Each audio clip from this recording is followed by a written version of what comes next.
show here for you. Dennis and Adam joke about orgasms and sweet movie reviews. We talk about TV too, right? I think so. Yeah? Yeah. Yeah! Movie toast.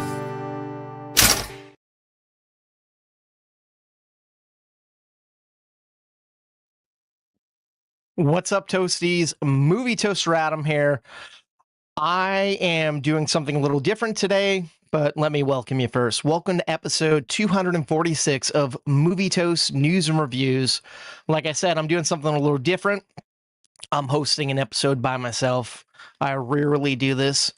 Me and Dennis were supposed to be live streaming Sunday. That didn't end up happening. Then we're going to do Monday. That didn't happen. Tuesday didn't happen. So we decided to push to this upcoming Sunday. But I thought, I've seen like 12 movies at the theater since we've last recorded.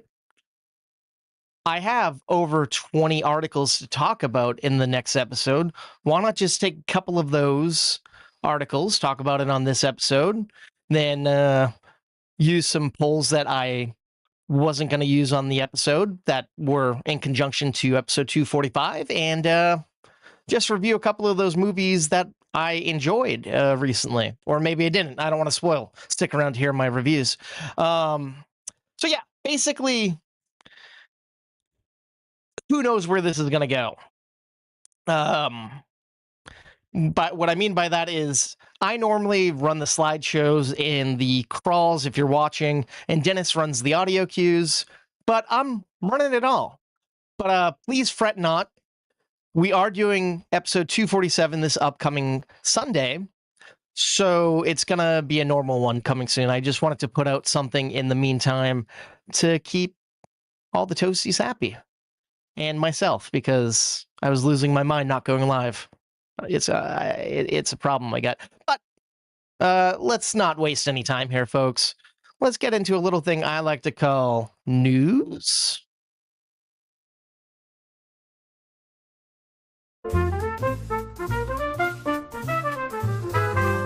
Gather round, folks, it's time for the scoop. Tune your ears in, let's join the loop. All right, who's ready to join the loop? I know I am. So up first, let's get into this here.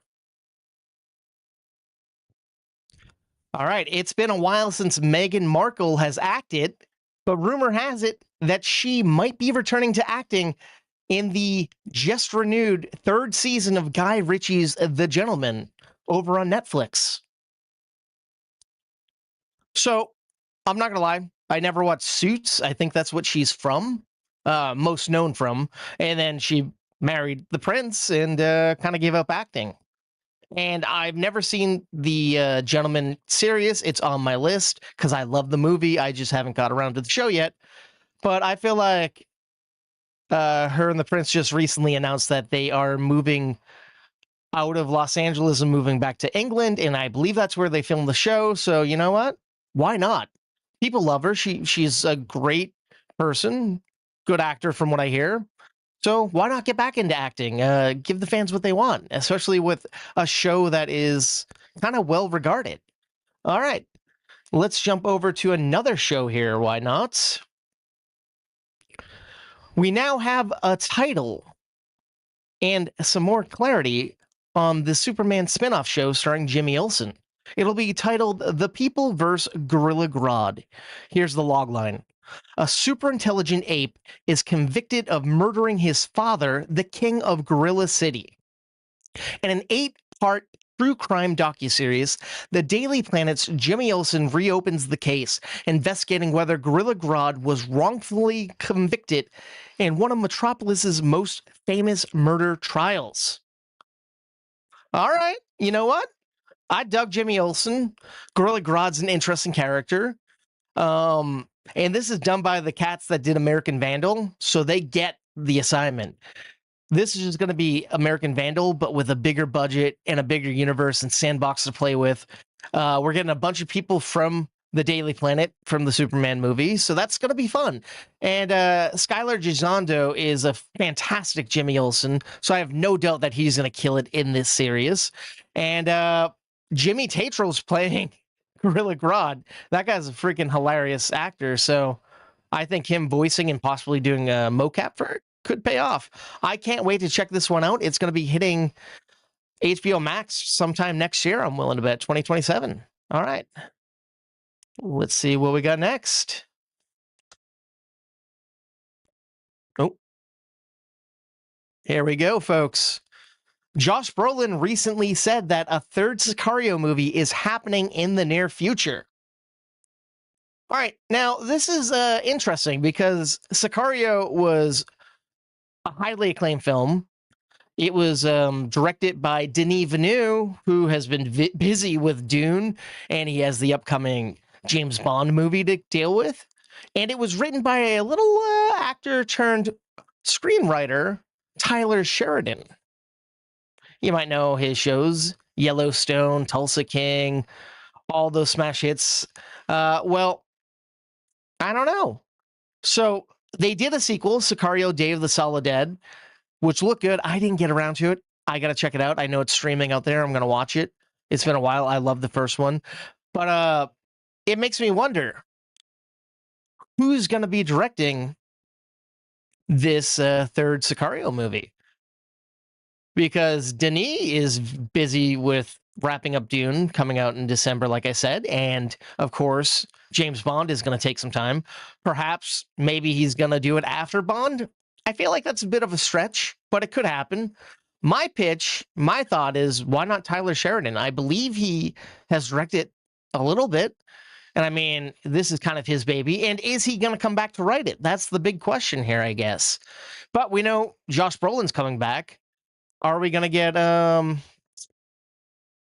our previous characters from the other movies? Because I know there were different main characters besides Josh Brolin. Like Emily Blunt, I believe, was in the first one. And then we had, what's his face? The stuttering guy from that terrible Star Wars movie.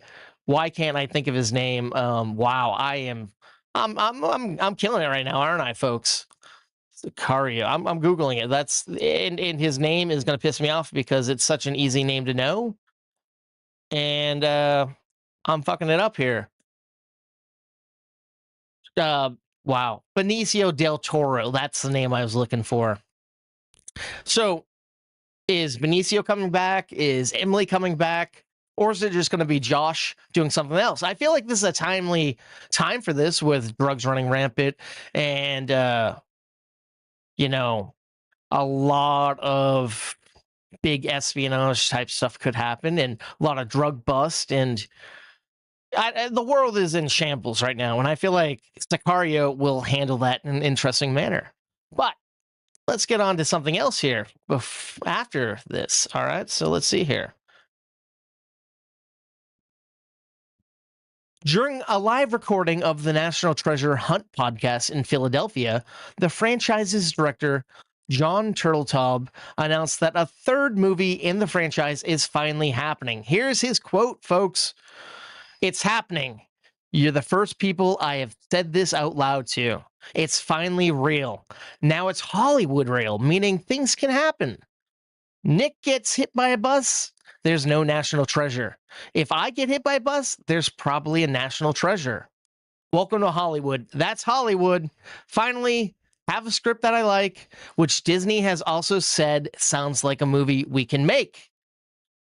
I mean, this is awesome news. The first National Treasure is great. The second one is pretty good. Honestly, I didn't remember it. And like literally 2-3 weeks ago, me and my fiance watched it and it was like, oh, this movie might even be better than the first. But the only issue here is that second one came out like 15, 20 years ago. So it's like, oh, okay. They're a lot older now. What's going to be the story here? And they tried a series over on Disney Plus. That didn't do so well. But, you know, we're getting Nick Cage back, hopefully, it sounds like. So he can kind of charm his way through anything, I think. So fingers crossed that we're going to be getting a third National Treasure within the next 3 or 4 years. I mean, I know there's been rumors floating around for a while that this is going to happen, but nothing as concrete as this news that we recently got. But talk about a movie that people want to know more about. Let's talk about this one here. Why not? Well, at the Fast and Furious 25th anniversary premiere, Vin Diesel dropped a very Diesel-sized update on Fast Forever. Here's what he had to say. We start shooting in December. If I can make good on the request from the studio, I'm in a good place, though. I had to go through 4 sets of writers, 4 years of development to get to something that I felt would be worthy of a finale. And when I read the script a couple of weeks ago, I cried. All right, I feel like Vin Diesel is kind of the boy who cried wolf here. He's been promising us Fast Forever for what feels like 5-6 years now, I think. Now, he said what I love here in this article, or I guess, quote, if I can make good on the request to the studio, I'm in a good place. So essentially, I'm pretty sure that the first couple of drafts were big and grandiose, and the last Fast and Furious movie didn't really make as much money at the box office as they hoped, and they're kind of stuck in to do this. So I think they've been making him lower the budget, and it's kind of a thing of pride for Vin Diesel in this case. And I'm just shocked by the fact that he said he's gone through 4 sets of writers. What the fuck? That's never a good sign for a movie. Like, are they just going with writers that are pitching different things and doing different things? I don't know. Are they just coming up with writers who are trying to bring the budget down? I don't know. But the other thing that really sticks in my side like a thorn is the fact that he says we start shooting in December. Most movies don't shoot in December because it's the holiday season. Normally, Hollywood essentially shuts down from like Thanksgiving through the middle of January. So to start production on a big movie like Fast Forever in December seems a little peculiar to me. I don't know. I just might be losing my mind here. I don't believe it. I don't believe Vin Diesel. That's what I'm getting at, I guess. But time will tell, I suppose. Time will tell. Well, that's going to be it for this news segment. But there's always something that Dennis and I follow news up with, and that's a little thing called polls. Polls.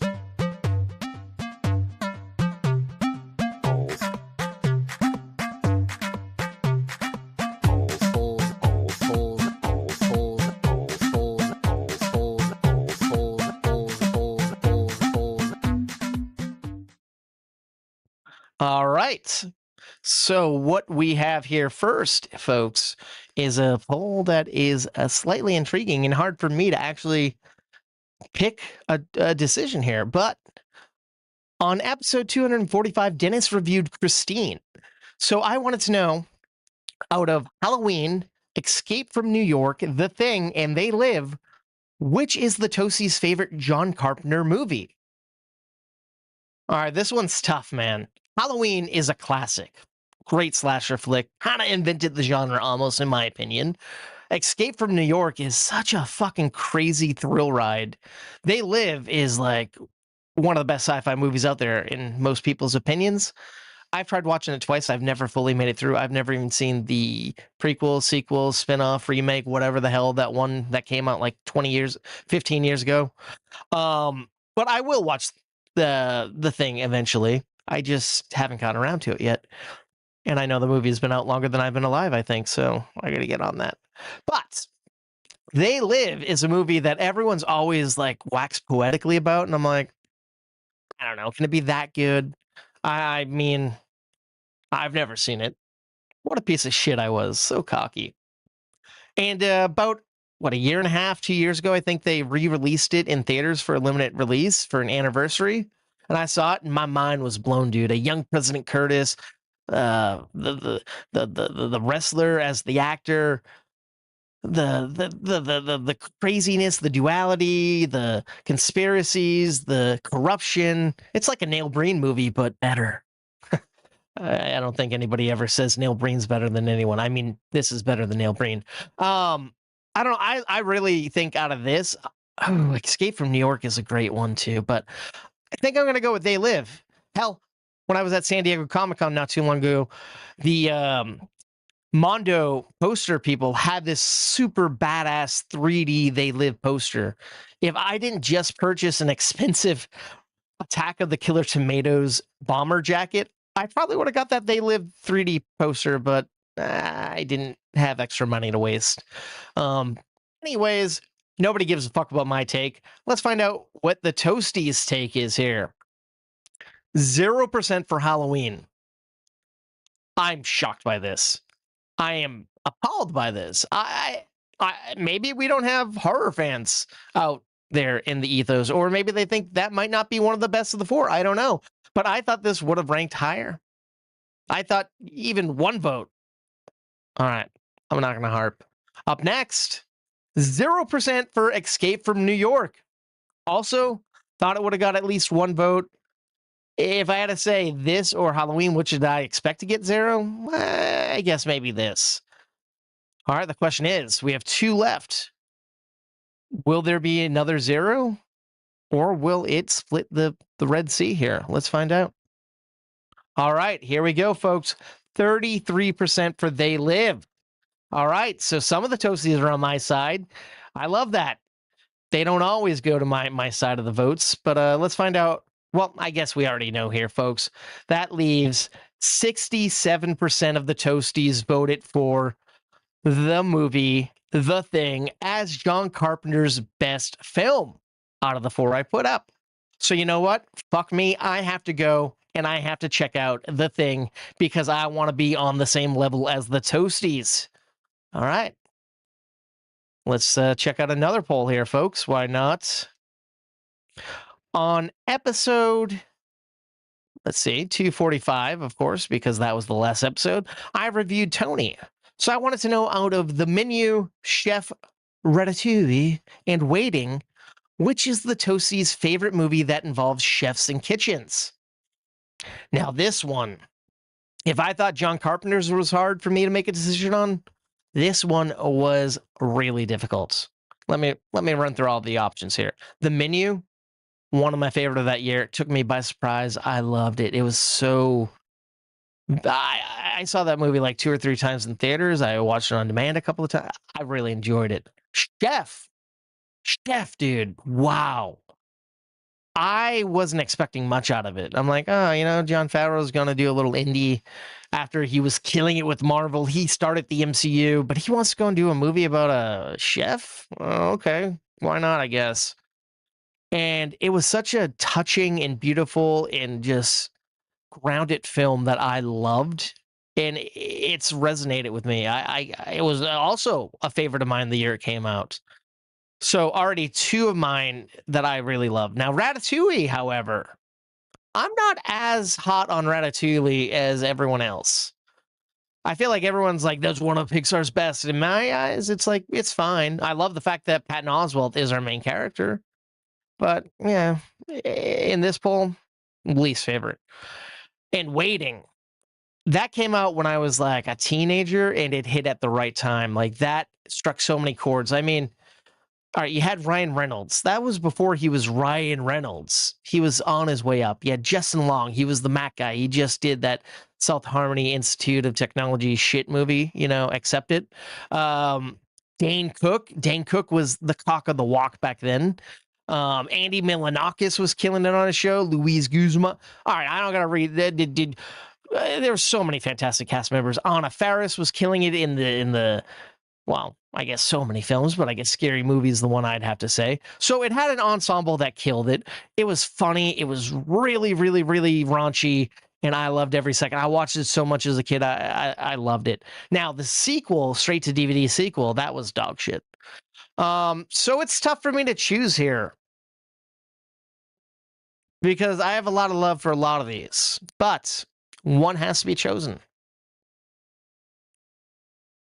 I guess if we're going by the which one have I seen the most, it might be Waiting, but I'm going to give mine to The Menu.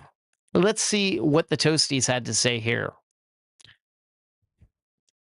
0% for Waiting. I guess that doesn't surprise me as much. It probably doesn't hold up very well. 11% for The Menu. So the Toasties aren't really on my side much on this one.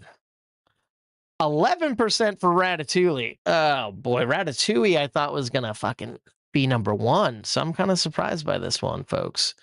So that leaves 78% for, I was checking my math on that one. 78% for Chef. And you know what? I'm not disappointed by that. Like I said, it's a great film, and I'm happy the Toasters love it.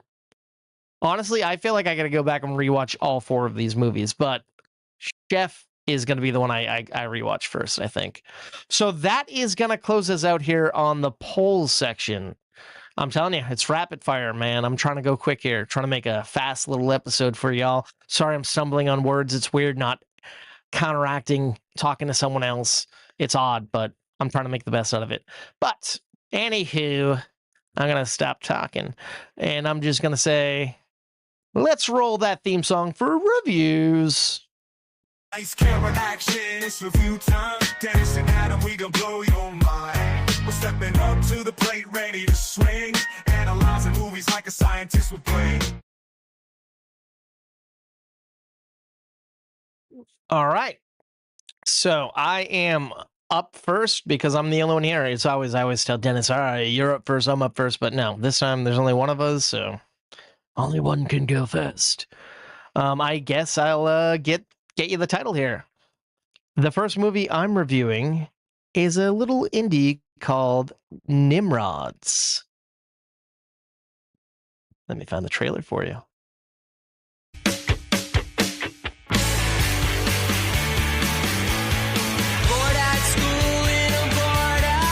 We just wanted to give you this. That's our demo. Anal OG dogs? No, it's analog dogs. Is that your phone number on there? Yeah, we just met Green Day. Liars. Put the ladder back up, Tommy. Hello? Is this the anal dogs? You're not gonna believe this. Trey Cole called. What? He loved our demo. He invited us to LA to open for them on New Year's. Can I take your car? No, because you don't have a license. Come on! Well, how are we getting there? We're taking Wayne's car.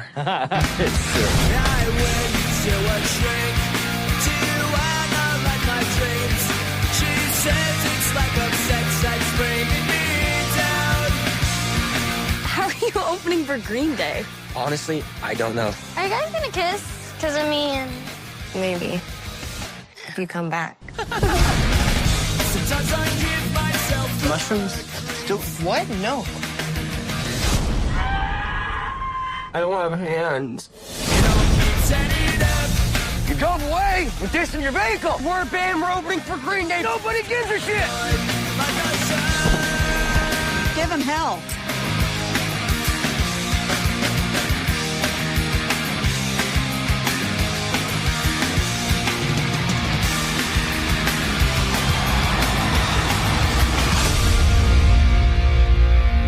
Jody, have you ever snuck into a concert? Yeah, actually. How'd you do it? We Oh, you blew a roadie. blew a roadie. Have you seen a roadie?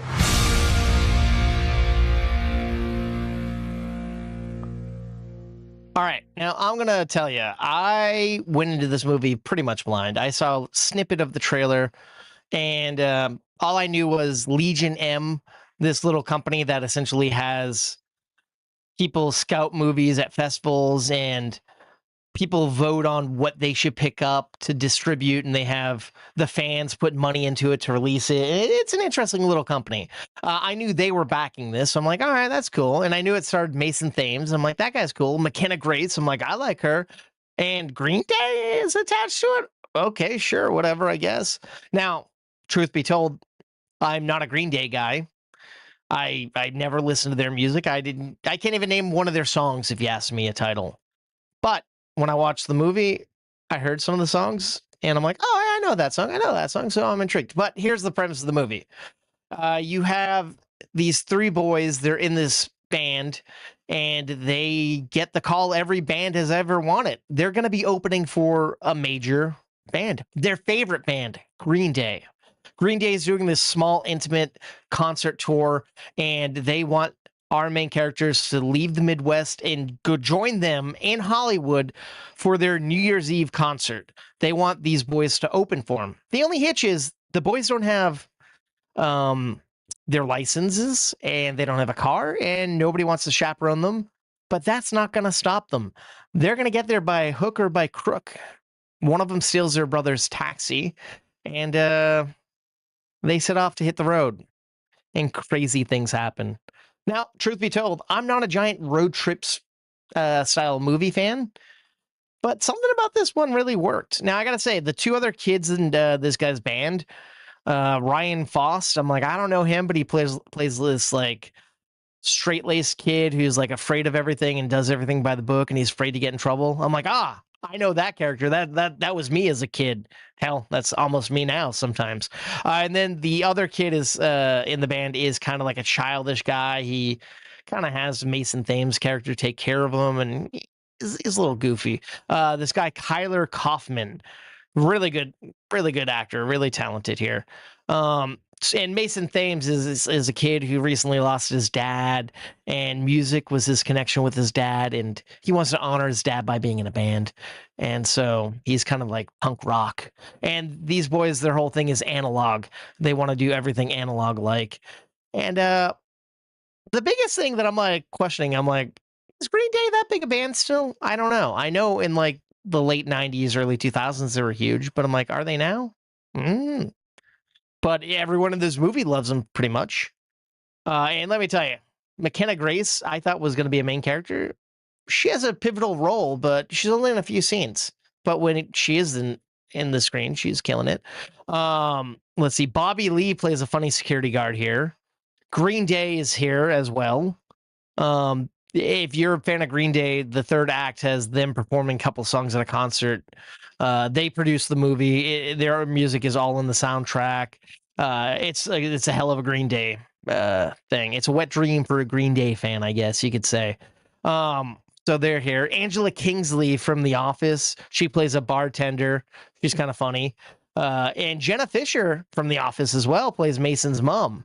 Now, it's funny. When I left the theater, I saw this with my buddy, and he's like, was the bartender the lady from The Office? I'm like, yeah, and the mom was also from The Office. He's like, who was she? I'm like, Pam. And my friend was like, what? Because she looks different, man, and her voice is slightly different too. Like, she has this haircut. She's almost unrecognizable here. It's interesting. But both ladies doing great. But my favorite, when this movie fired the best, I think, was when Fred Armisen came on the scene. He was freaking hilarious. Best part of the movie. And the boys were great too. And the music was good. Their original music. Yeah, I was just really shocked by this. I went in thinking, it could be mediocre. And I left the theater really, really digging it. It's an hour and 56 minutes. It could have been trimmed down a little bit, but it flowed pretty well. And it has this interesting look to it. Like, it almost looks like it could have came out and been a period piece movie when Green Day was huge. Like, it has that look and style to it. Like, it feels analog in a way. And I like that. All right, so I guess it comes down to how many slices am I going to give Nimrods? And I'm going to give Nimrods 3 slices of toast. I didn't hear that. Let me hit it one more time. I've had my mic. I'm running the boards here, and I have a microphone in one ear, and I have it muted because I'm echoing. So I'm going to hit that one more time, folks. I'm going to give Nimrods 3 slices of toast. That's right. All right, so my second movie here, let's get over here to this one, is a movie called The Wrong Girls. Frankie, we should go. Trying to get us some tunes. Yeah, it feels like time sensitive. Oh, shit! Oh, yeah. 2 weeks late on rent. We have less than an ounce of weed. Well, what are we gonna do?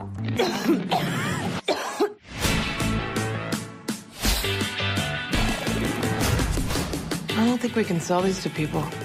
We don't even know what these do. Have I ever led you astray? Cheers. Oh my God, I'm going to report you to PETA for this! Jesus Christ.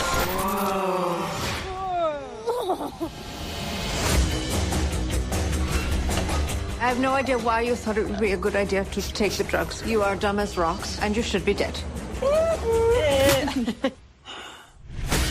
You are involved in the most important breakthrough of our time. Ladies!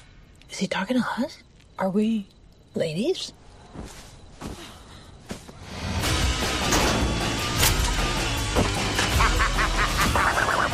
I'm in a bag. He's touching my hair! We're very important fugitives. We're runaways. This is you and me, Moles. We're in this together. I just did that. Oh my God, I'm a witch. You should think, I wish Oasis would get back together. Oasis is back together, dude! How did these girls happen to me? People are trying to kill us for science. There are Vikings. We have with telepathy guns now. and cocks. And we have to go They to want to do Mexico. experiments on us because we're special The now. cats are dicks. That is true.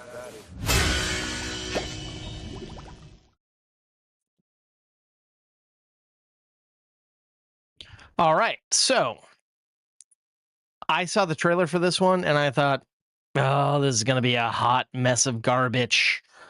I feel like these actresses are playing too young and they don't really fit the role. The movie looks goofy and dumb. That's what I thought. But I went in and I'm happy to say I was dead wrong. All right, let me give you the premise. So you have Kristen Stewart and Ala Shawkat, and they are best friends. They're stoners. Kristen's a little bit like spacey. She doesn't take anything serious. Where Aliyah, I say her name wrong all the time. I apologize. Aliyah, I'm still saying her name wrong. She is the more straight-laced. She has aspirations. She makes money. She takes care of Kristen's character. All right, I'm going to call them by their characters' names. Frankie is Kristen, and Shawkat is Molly. All right, so Frankie and Molly are best friends. They live together. They do everything together. However, one night, Frankie gets a suitcase by accident and brings it home and busts it open, and they find these vials of this like green ooze. Not Ninja Turtle ooze, more like a green serum. And the two end up drinking a vial each. And they get these weird, trippy things happening. Like it's a hallucinogenic drug, and they get telekinesis, I guess you could say. They can talk to each other telekinetically. They can use like force powers almost. But of course, they don't know how to use this stuff properly. And before that, their cats drank a little bit of it from some stuff that fell on the ground. And they can hear their cats talking, and their cats are voiced perfectly by Kumail Nanjiani and Seth Rogen. And these cats are just funny listening to them say stuff. Like Kumail is kind of like a bad boy cat, and Seth is more like just kind of Seth almost. Well, it turns out that those drugs that they ingested, there's a few left. People are after them, the people that it belongs to. And these girls are in harm's way, and they're eluding danger left and right. And they're also trying to make money to pay their rent. Classic stoner comedy trope. Now, I got to tell you, I'm not a stoner. I've never even smoked weed. I've never even smoked a cigarette. I'm straight-laced. It's sad and pathetic, but that's my life, and I choose to live that way. So don't judge me. I mean, judge me. I would too if I were you. So all this is happening. People are trying to kill them. And then you have Lakeith Stanfield trying to protect them. He brings them to meet a scientist who explains the whole situation to him, played by Kate McKinnon. She's doing a goofy, I want to say Swedish accent. And we find out that it doesn't matter. It's just, here's the premise. Two girls accidentally get some drugs that give them superpowers, and they're on the run. They're trying to pay their rent. They don't know what the hell's happening. And it's a zany, it's wacky, it's wild. There's like this film look to it. There's this neon green vibe to it. And it's unpredictable. I love the unpredictableness of this. It's an hour and 39 minutes, and it flies by. It has like synthy music, which I dig. The sets are lived in. and has awesome acting, man. Gina Davis is in here, Tony Hale's in here, Zach Fox, and like Tony Hale. It's funny, Tony Hale and Aliyah Shawkat are on Arrested Development together, but yet they never share the screen in this movie, and that kind of pissed me off. I wanted a little reunion, but I guess Maybe and Buster aren't meant to meet up on the big screen anytime soon. This movie was fucking hilarious. It feels like it was written for me, man. There was nonstop laughter. I was laughing my ass off from start to finish. An hour and 39 minutes, a good hour and 30 minutes, I was laughing. It was insane. It was awesome. I loved it. This movie was so stellar. I dug every second of The Wrong Girls. And it was written by Kristen Stewart's wife, and she directed it too, and she did a stellar job. First feature film directorial debut for her, and she knocked it out of the park. I want more from her, especially if it's like this. I was dead wrong. These two girls playing these characters, these actresses playing these characters, were stellar. They had a great bond together. Their chemistry was awesome. Lakeith was a badass. Yeah, man, this movie almost felt like it could have been a Broad City movie. If you put the Broad City gals in here, I feel like it would have felt natural. But I don't know. I loved Kristen and Alia. I'm gonna give this movie 3 slices of toast as well. All right, so it's on a grading scale here of 1 to 4. If you don't know, it should be 5, but I don't want to argue all the time. Anywho, moving on here, we got another movie. A little movie called The Rivals of Amziah King. Let's play that audio for you for the trailer.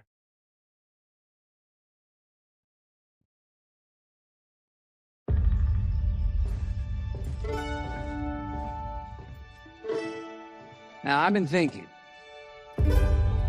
I got a big haul coming up, and I could use some help. Do you think you'd be able to do it? I know you'd be able to do it. Follow me. Okay. What's your honey? White clover. That's a pretty rare crop. Y'all reckon we could talk to Amziah? There's been a lot of honey there. It doesn't look good. If you really want to ruin someone's life, you take away everything. This business is not full of kind people. Get ready, my little chickadee. Bees only swarm when they are ready for a fight. Someone loaded up everything he built and took it all away. I'm gonna find them. And I'm gonna take it all back.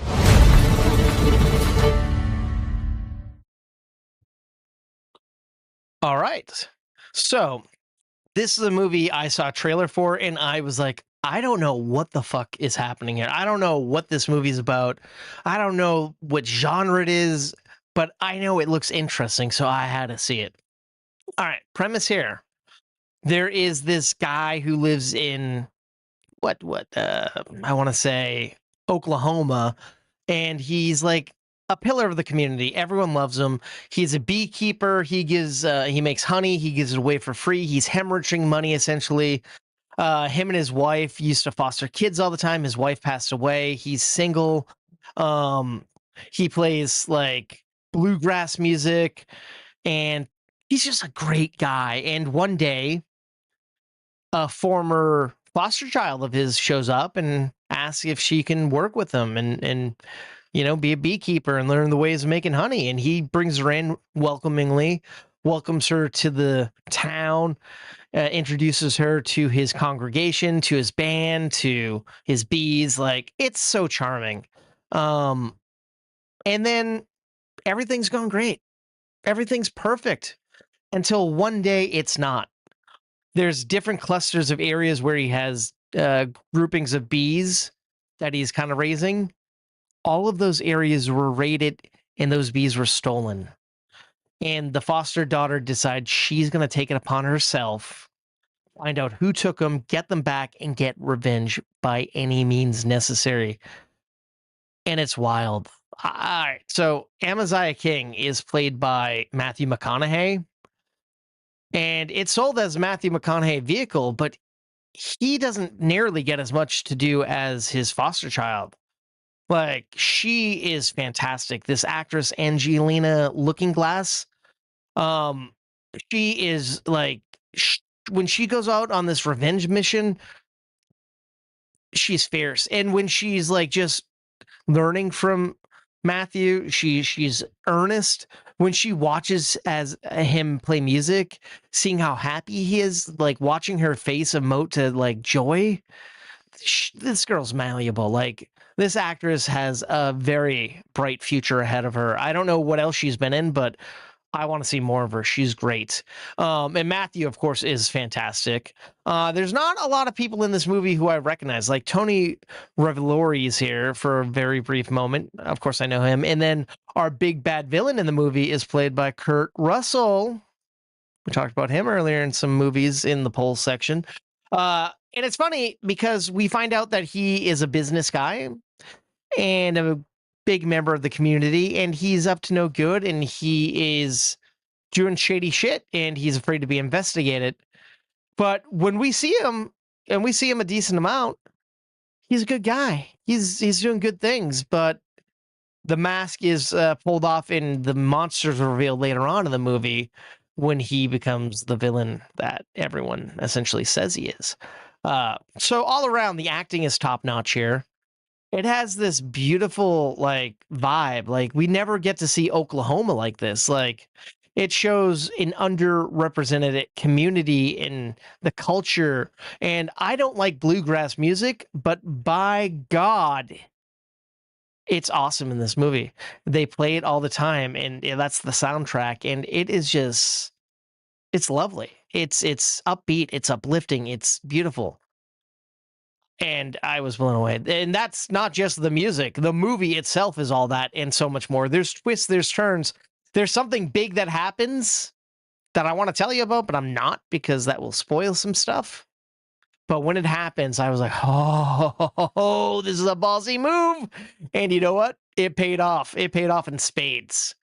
I loved The Rivals of Amziah King. And I'm not ashamed to admit it. I'm going to give it 3 slices of toast. Okay. We have one movie left here I'm going to tell you about, and that is a little movie called Spa Weekend. Let's play that trailer for you. Welcome and namaste.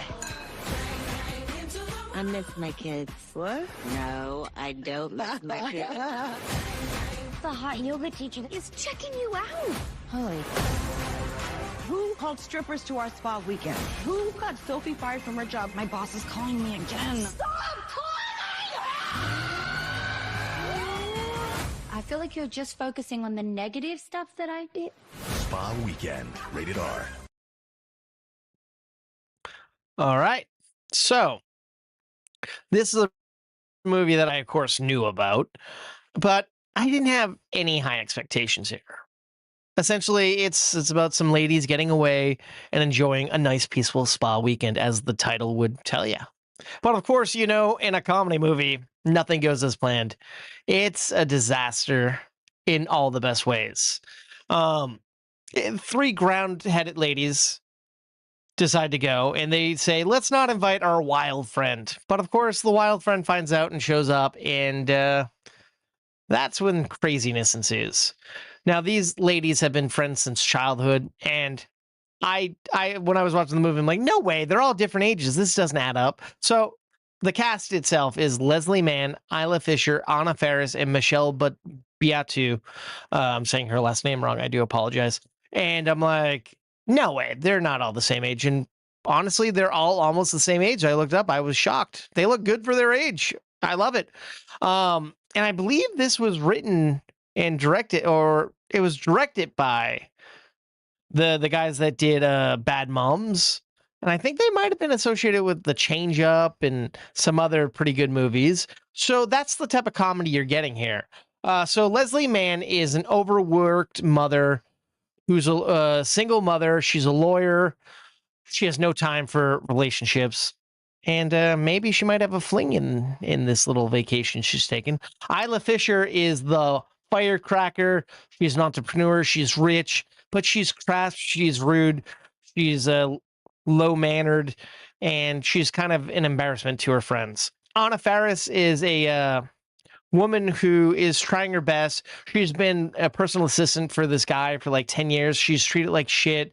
And then she has a family she has to take care of. So she wants to just get out there and have a nice, relaxing weekend. And Michelle is recently divorced, and her husband left her for an older woman, which kind of pisses her off. And she realizes that he left her because, well, she's always angry. So you put these ladies together, and there is some madness that happens here in like I said, in the best of ways. It's zany, it's wacky, it's not over the top, it's not gross out. But I gotta say, it is R-rated. There were kids in this. There was a family that brought like 3 or 4 kids in the movie. They sat in the front row, and the kids were talking the whole time. It pissed me off. Try to not have your kids talk. Try to at least stop them from talking. B, don't bring them into an R-rated movie. There are sexual situations that happen here, and kids shouldn't see that. I'm not the movie police. I wish I was. I'd write a lot of tickets and kick a lot of people out. But yeah, Spa Weekend isn't fantastic. It's not the best movie in the world, but it is like a throwback. It's nice. It's a comedy, and it's a decent comedy. And that's what I miss. I miss having broad comedies like this, comedies that don't need to try to, or comedies that just kind of work. And I put out my out of the theater reaction to this when I saw it, and someone reached out. They're like, I own a small movie theater, and when these movies come out that are aimed and geared towards middle-aged ladies, the ladies come out in droves and they love it. And I wish we got more of these movies. I wish we had at least one a month. And I'm like, that's a very good point. Why don't we have more of these movies? They all tend to get attention. I don't know. I feel like I'm circling the drain here, but I really, really enjoyed this one. I didn't think I was gonna love it, but I liked it. I liked it a lot. So I'm gonna give Spa Weekend 2 slices of toast. Sorry, I'm gonna hit that one more time. All right, so that is gonna do it here for our reviews in this episode. Hopefully you found something that you might want to check out, but I don't know, maybe you didn't. Have you seen any of the movies? Why not talk about them in the comment section down below? I'd love to hear your takes if you agree or disagree with me on those films. Hopefully you enjoyed some of the news. Like I said, we will be putting out another episode in a few days. Oh yeah, all right, so M. Burrell here over on Kick says he loves small independent theaters near him because they play older and newer movies with lower prices than AMC and Regal. And that is a very poignant statement here, because it's true. You get so much more free reign to do whatever you want with a indie theater, and you can really charge whatever you want. You can cater to an audience. Yeah, I'm with M on this one. Small indie theaters rock, and you should support them if they're near you. So yeah, that is gonna do it for this episode. I hope you liked it. I'm sorry, I know it's a little janky. It's not what you're used to. I miss Dennis. I can't wait to have Dennis back. I just wanted to put something out there for y'all, and I hope it paid off. Now, if you don't know, after the credits, there's always a little more banter, a little more saucy stuff to talk about. So please stick around. But before I let you go, well, let me tell you, we recently had our 5th film festival, Movie Toast the Festival, and submissions are now open for Movie Toast the Festival season 6. I almost said 4. That's crazy. So if you head over to filmfreeway.com and search for Movie Toast the Festival, you can submit your film, short films, that is, under 15 minutes. We keep the entry fee low because we know how much hard work and money and dedication and effort goes into making the film. And we do it because we enjoy, of course, seeing big movies and toasting them on the podcast, but we also want to share your work with the world. We are filmmakers ourselves. We made short films, and we just want to honor hard work and share your hard work with others. So please check out Movie Toast the Festival over on filmfreeway.com. And by the way, if you want a link to any of our socials, I just put up, if you're watching the video, a QR code that will bring you to our link tree that has everything there that you need. But if you're not watching, let me tell you where you can find us. I run the socials, so I should know. We have 2 Facebook pages, an X page, Instagram, TikTok, Threads, Blue Sky, Kick, YouTube. And yeah, we're all viewable over there at movie_toast. That's at movie score. I'm losing my mind here. It's at movie toast. Fuck. I'm doing this live, man. You can't go back and do retakes. You can find us at movie_toast at most of those locations. If you search Movie Toast News and Reviews, you'll certainly find us. If you could do me a favor, whether you're watching on YouTube or wherever, or listening, could you leave us a review? Let us know what you like, what you don't like, whatever you're thinking. We want to hear from you. We want to improve the show. We want to make it as buttery, golden, delicious as possible for you. So please leave a review over on Apple Podcasts, Spotify, YouTube, Kick, wherever you're watching. We'd greatly appreciate it. But you don't want to do any of that. We always end the show by asking you to do one thing, and that's a simple thing, and it can mean anything to anyone at any time, and that is to please stay toasty. I'm the Dennis, they're the kings of the real. Reviewing new movies, they keep it real. Coast to coast, from LA to the east. On the podcast show, they feast on the beast. Items bringing knowledge like he's Professor X. Dennis with cuts deeper than Wolverine's claws. I guess Marvel, DC, they know them all by heart. Breaking down the plot, tearing every scene apart. They got the juice like Tarantino's Pulp Fiction. Breaking down movies with a sharp precision. Adam coming in hot like a John Wick hit. Dennis bringing the heat like the climax of a Tarzan flick.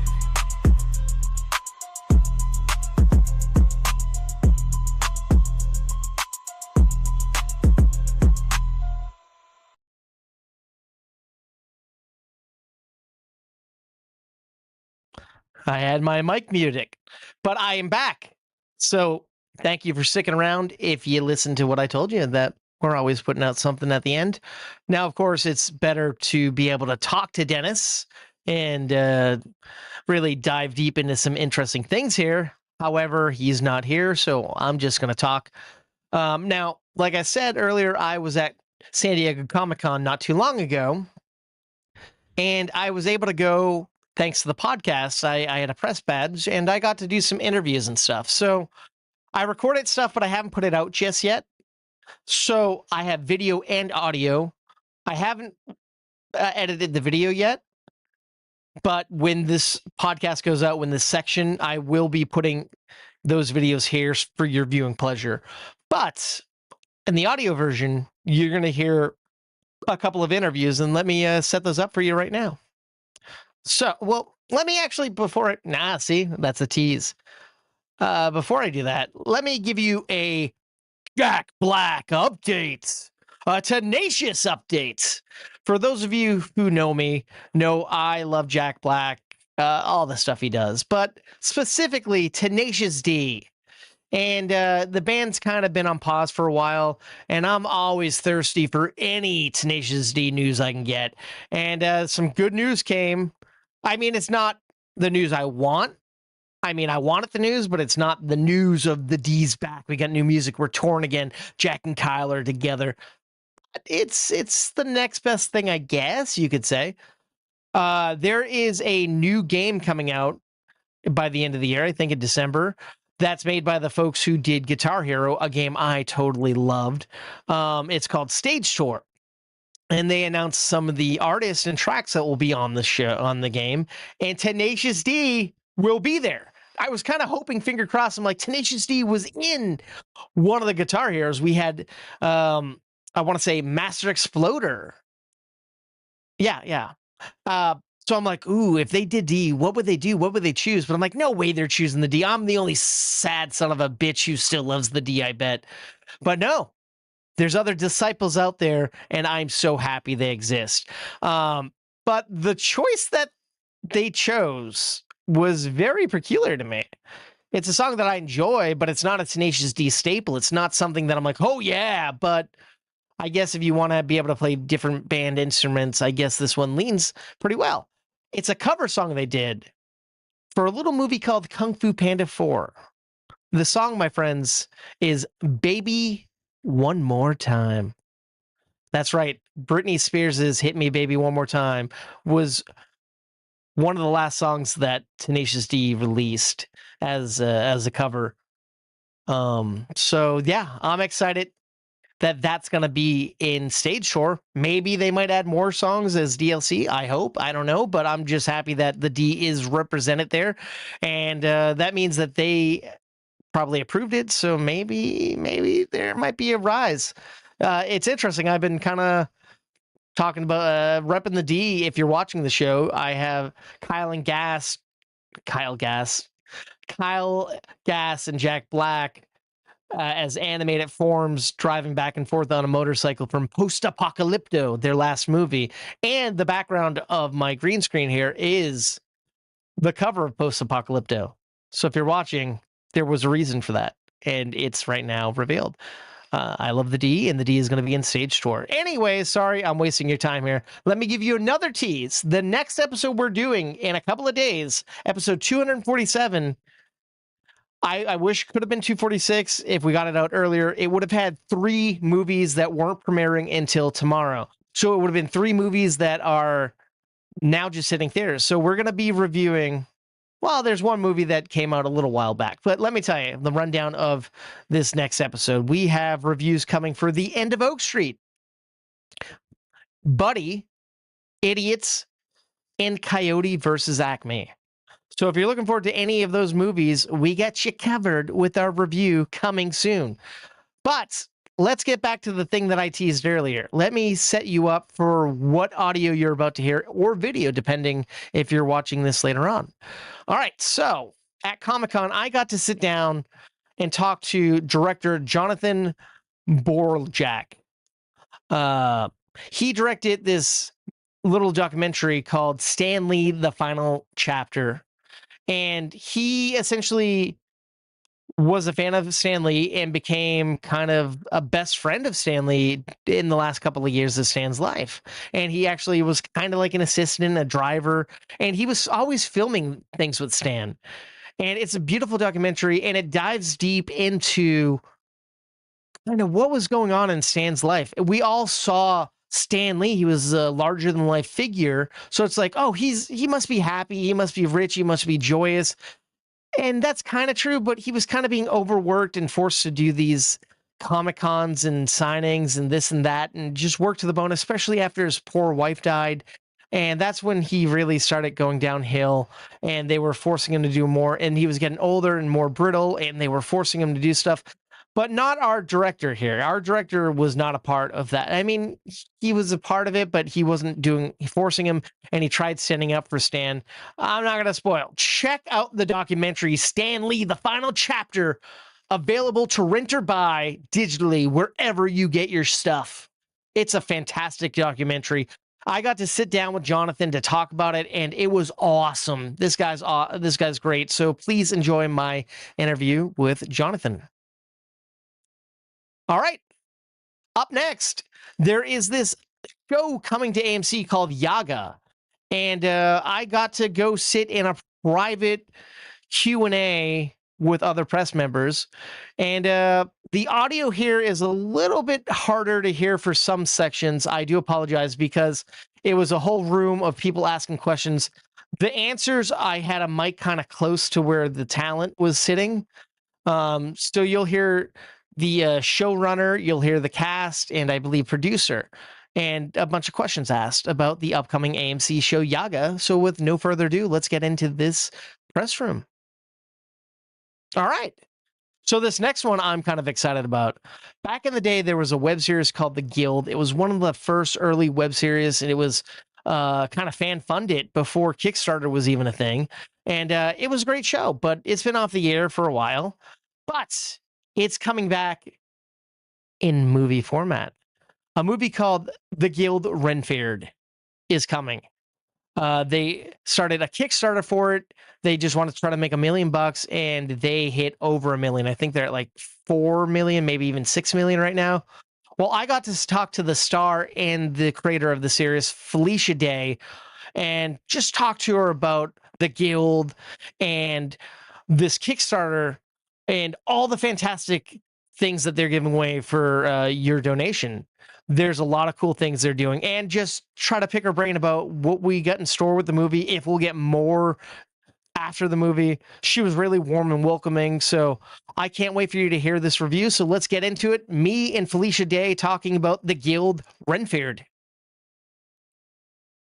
All right, so next up is my favorite thing I got to do at Comic-Con.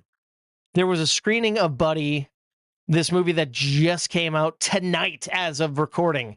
It's well, I'm going to be reviewing it on the episode in a couple of days, but it's essentially like Barney the dinosaur and Pee-wee's Playhouse had a baby, and it's on crack, and it's a horror movie, and it's just so insane. I can't wait to get in a review. But I got to go to this Breakfast with Buddy screening where I got to meet Buddy, and they gave us some Buddy themed breakfast, and then I got to be one of the early audiences to see this movie, and I loved it. Everyone in my audience loved it.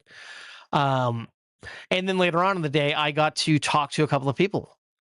So up first, you're going to hear me talking to the puppeteer of the film, Devin Hawks Ludlow.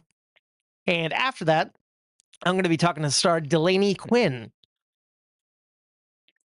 Sorry about that. I thought I hit my mic mute, but I did not.